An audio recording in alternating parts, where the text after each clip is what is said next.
안녕하세요. 오늘은 잠든 사이 혹은 우리가 미처 알지 못했던 순간에 벌어진 끔찍하면서도 충격적인 선택들과 사건 사고 소식을 전해드리겠습니다. 2025년 12월 14일과 15일 단 이틀 동안 전 세계를 뒤흔든, 때로는 예측 불가능한 비극으로 가슴 아프게 하고 때로는 인간 본연의 악의와 무지로 인해 깊은 분노를 자아내게 하는 여러 사건들을 심층적으로 다루며 그 안에 담긴 의미와 교훈, 그리고 우리 사회에 던지는 경고의 메시지를 함께 되짚어보는 시간을 갖겠습니다. 이 순간에도 어딘가에서는 돌이킬 수 없는 선택들이 이루어지고 있을지 모릅니다. 지금 바로 우리가 살고 있는 세상의 어두운 단면과 동시에 그 속에서도 한 줄기 희망을 찾아낼 수 있는 가능성이 교차하는 복잡다단한 현장 속으로 함께 들어가 보시죠. 먼저 인간의 잔혹함이 극에 달한 믿을 수 없는 참혹한 소식부터 전해드리겠습니다.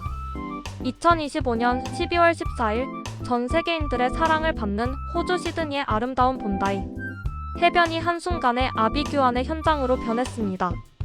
평화롭고 축복받아야 할 유대인 기념일 한우카 행사 도중 발생한 무차별 총기 난사 사건은 그야말로 충격과 공포 그 자체였습니다. 이 비극적인 사건으로 최소 12명의 무고한 시민이 사망하고 29명이 부상당하는 끔찍한 인명피해가 발생했습니다. 생사의 갈림길에 놓였던 수많은 사람들의 비명과 절규는 아직도 그곳에 남아있는 듯합니다. 이 사건은 평화로운 일상에 던져진 폭력의 그림자가 얼마나 치명적이고 예측 불가능한지를 여실히 보여주며 전 세계인들에게 깊은 충격과 함께 다시금 안전 불감증에 대한 경각심을 일깨웠습니다. 용의자 중 한 명은 현장에서 출동한 경찰과의 교전 끝에 총격에 의해 사망했고 또 다른 한 명은 긴급 체포되었습니다. 그런데 더욱 충격적인 사실은 이 끔찍한 범행을 저지른 용의자들이 다름 아닌 50대 아버지와 그의 24세 아들이라는 점입니다. 가족이라는 이름으로 맺어진 이들이 함께 이토록 잔혹한 범죄를 계획하고 실행했다는 사실은 사회에 큰 충격을 주었습니다. 경찰은 현재까지 추가 용의자는 없다고 발표했지만 아직까지 이들 부자가 왜 그토록 끔찍한 선택을 해야만 했는지 구체적인 범행 동기는 명확하게 밝혀지지 않아 많은 이들을 불안과 의혹에 빠뜨리고 있습니다. 가족 간의 갈등인지 아니면 특정 사상에 경도된 테러 행위인지 혹은 다른 어떤 숨겨진 이유가 있었는지 명확한 진실 규명이 시급합니다. 이 사건은 우리에게 개인의 선택이 얼마나 엄청난 파장을 불러올 수 있는지, 그리고 사회 구성원 개개인의 심리적 안정과 더불어 사회 전체의 안전망 구축이 얼마나 중요한지를 다시 한번 절절히 일깨워주는 비극적인 교훈을 남겼습니다. 우리는 이 사건을 통해 사회의 어두운 단면을 직시하고 폭력과 증오가 어떤 형태로든 확산되지 않도록 함께 노력해야 할 것입니다. 다음으로 국내에서 들려온 또 하나의 안타까운 소식입니다. 지난 12월 11일에 발생했던 광주 대표 도서관 공사장 붕괴 사고 현장에서 매몰되었던 작업자 중 추가로 한 명이 결국 숨져 이 사고로 인해 총 5명의 소중한 목숨이 희생되는 참사가 발생했습니다. 지식과 문화의 요람이 되어야 할 도서관의 건설 현장이 이토록 처참한 사고의 현장이 되었다는 사실의 비통함을 금할 길이 없습니다. 사랑하는 가족들을 뒤로하고 생계를 위해 위험한 현장에서 땀 흘리던 이들이 잠시 후면 가족의 품으로 돌아갈 수 있었던 그들의 삶이 한순간에 멈춰버린 이 사고는 산업 현장에서의 안전관리 및 안전수칙 준수, 그리고 무엇보다도 인명 존중의 가치가 얼마나 중요한지를 다시 한번 우리에게 절절히 느끼게 합니다. 이 사고는 단순히 몇몇 작업자의 문제가 아니라 총체적인 안전 불감증과 관리 소홀이 빚어낸 인재라는 비판을 피할 수 없을 것입니다. 우리는 더 이상 이러한 안타까운 희생을 반복하지 않기 위해 건설 현장 전반의 안전 시스템을 근본적으로 재점검하고 개선해야 할 것입니다. 사고로 인해 사랑하는 이들을 영원히 떠나보낸 유가족분들에게 깊은 애도와 위로를 표하며 희생자들의 명복을 빕니다. 그리고 오랜 시간이 흘렀지만 여전히 우리의 기억 속에 생생하게 남아있는 한 배우에 대한 안타까운 오보 소식도 있었습니다. 과거 교통사고로 사망했다는 잘못된 보도가 있었던 배우고 강두리 씨의 10주기가 바로 12월 14일이었습니다. 한 사람의 삶과 죽음에 대한 오보가 얼마나 큰 상처와 혼란을 남길 수 있는지, 그리고 미디어의 책임감과 정보의 정확성이 얼마나 막중한지를 다시 한번 깊이 생각하게 하는 대목입니다. 정보가 범람하는 현대 사회에서 우리는 사실 확인의 중요성을 다시금 깨닫고 잘못된 정보가 확산되는 것을 경계해야 할 것입니다. 그녀의 10주기를 맞아 다시 한번 고인의 명복을 빌며 그녀의 삶과 작품을 기억합니다. 끔찍한 비극과 안타까운 소식 속에서도 우리는 끊임없이 희망의 끈을 놓지 않고 더 나은 내일을 향해 나아가야 합니다. 이제 2025년 12월 15일에 벌어진 주요 사건과 우리 사회에 던지는 메시지들을 좀 더 자세히 살펴보겠습니다. 한국도로교통공단의 분석에 따르면 최근 5년간 빙판길 교통사고 발생 시 고가도로나 교량 위에서 사망할 가능성이 일반적인 빙판길 사고보다 무려 23배, 마른 노면 사고보다 약 4배 높다고 합니다. 이 수치는 단순히 통계적인 숫자를 넘어 겨울철 도로 위에서 우리가 직면할 수 있는 치명적인 위험을 경고하고 있습니다. 겨울이 깊어지면서 밤사이 기온이 급격히 떨어지고 도로 위에는 예측 불가능한 살얼음이 형성됩니다. 잠든 사이 도로가 아무도 모르게 얼어붙어 우리의 안전을 위협할 수 있다는 사실은 언제나 우리를 긴장하게 만들며 운전자들에게는 더욱 세심한 주의와 대비를 요구합니다. 잠든 사이 벌어진 끔찍한 선택은 바로 우리의 무관심이나 부주의 혹은 안전에 대한 안일한 태도에서 비롯될 수 있다는 준엄한 경고이기도 합니다. 겨울철 고가도로와 교량 위에서는 특히 서행하고 충분한 안전거리를 확보하며 갑작스러운 제동이나 핸들 조작은 피하는 것이 좋습니다. 우리 모두 안전운전에 대한 경각심을 늦추지 말고 항상 최악의 상황을 대비하는 지혜로운 선택을 통해 소중한 생명과 재산을 보호해야겠습니다. 다음으로 우리의 일상 속에서 가장 흔히 마주치는 선택에 대한 통찰력 있는 소식입니다.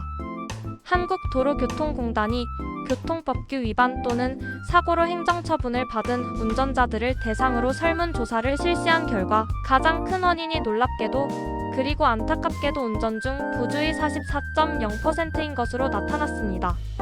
이 결과는 너무나도 명확합니다. 대부분의 끔찍한 선택과 그로 인한 비극들은 결국 한순간의 부주의와 방심에서 시작된다는 사실을 여실히 보여줍니다. 운전 중 휴대폰 사용, 졸음운전, 전방 주시 태만 등 잠시 한눈을 팔거나 설마 괜찮겠지 하는 안일한 생각, 잠깐의 방심이 돌이킬 수 없는 결과를 초래할 수 있다는 점을 우리는 절대 잊어서는 안 됩니다. 우리의 작은 부주의가 누군가에게는 끔찍한 비극으로 이어질 수 있으며 한 가정의 행복을 송두리째 앗아갈 수 있음을 명심해야 합니다. 운전은 단순한 이동수단이 아니라 나와 타인의 생명을 책임지는 막중한 행위임을 항상 인지하고 운전대 앞에서는 어떠한 부주의도 용납되지 않는다는 철저한 안전의식을 가져야 할 것입니다.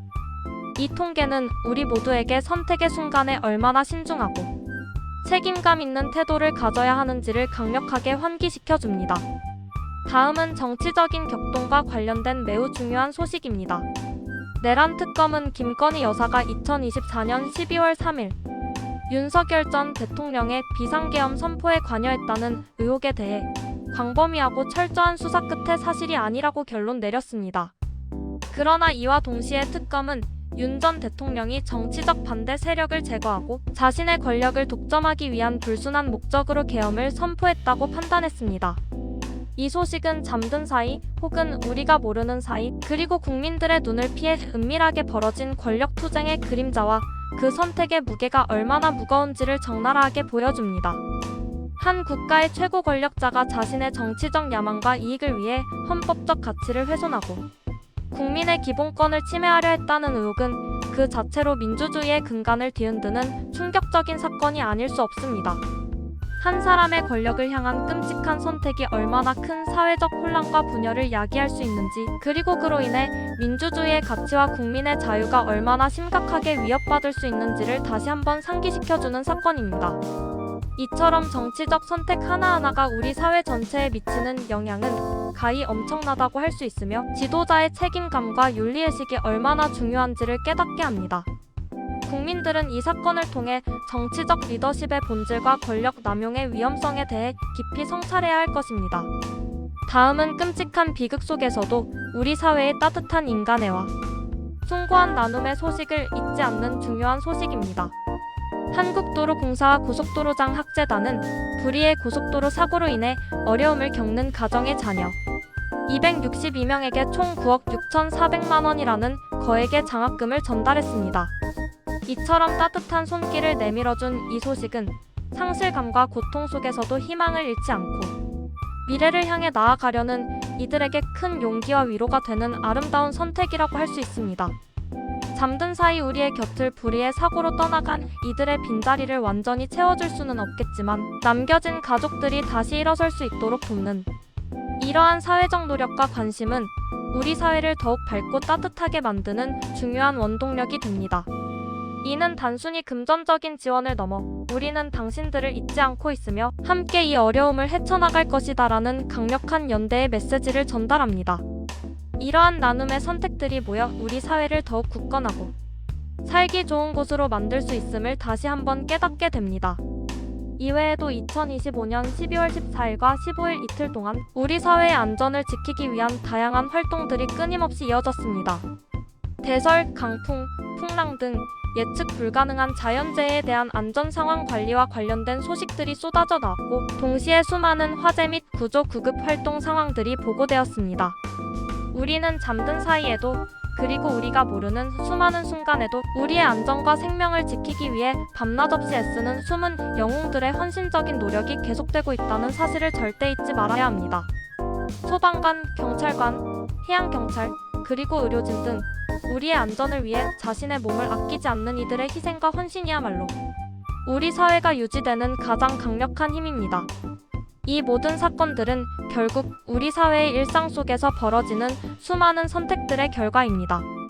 때로는 의도치 않게 발생하고, 때로는 인간의 악이나 부주의로 인해 발생하며, 때로는 불가피하게 발생하지만 그 모든 것들이 우리의 삶에 엄청난 영향을 미칩니다. 잠든 사이 벌어진 끔찍한 선택이라는 오늘의 주제는 단순히 특정 사건들을 나열하고 그 비극성을 강조하는 것을 넘어 우리가 매 순간 어떤 선택을 하고 살아가는지에 대한 깊은 성찰과 반성을 요구합니다. 개인의 부주의가 가져올 수 있는 돌이킬 수 없는 비극, 권력의 오용과 남용이 초래하는 사회적 혼란과 불신, 그리고 타인의 아픔을 외면하지 않는 따뜻한 나눔의 선택까지. 이 모든 이야기는 우리가 살고 있는 세상의 빛과 그림자를 동시에 보여주며 우리 각자가 어떤 세상에서 살고 싶은지에 대한 근본적인 질문을 던집니다. 오늘 우리는 2025년 12월 14일과 15일 단 이틀 동안 벌어진 여러 사건들을 통해 우리의 일상이 얼마나 소중하고 연약한지, 그리고 우리의 작은 선택 하나하나가 얼마나 큰 의미를 가질 수 있는지를 다시 한번 절감했습니다. 예측 불가능한 위험으로부터 우리 자신과 이웃을 보호하고 더 나은 사회를 만들기 위한 현명하고 책임감 있는 선택을 해나가는 것이야말로 우리가 끔찍한 선택의 비극을 막고 희망찬 내일을 함께 만들어가는 길임을 잊지 말아야 할 것입니다. 우리 각자의 선택이 모여 거대한 사회적 흐름을 만들고 미래를 결정한다는 사실을 항상 기억해야 합니다. 오늘 이야기는 여기서 마무리 짓겠습니다. 다음 시간에도 흥미롭고 유익하며 때로는 깊은 성찰을 요구하는 소식들로 다시 찾아뵙겠습니다. 시청해주셔서 진심으로 감사합니다.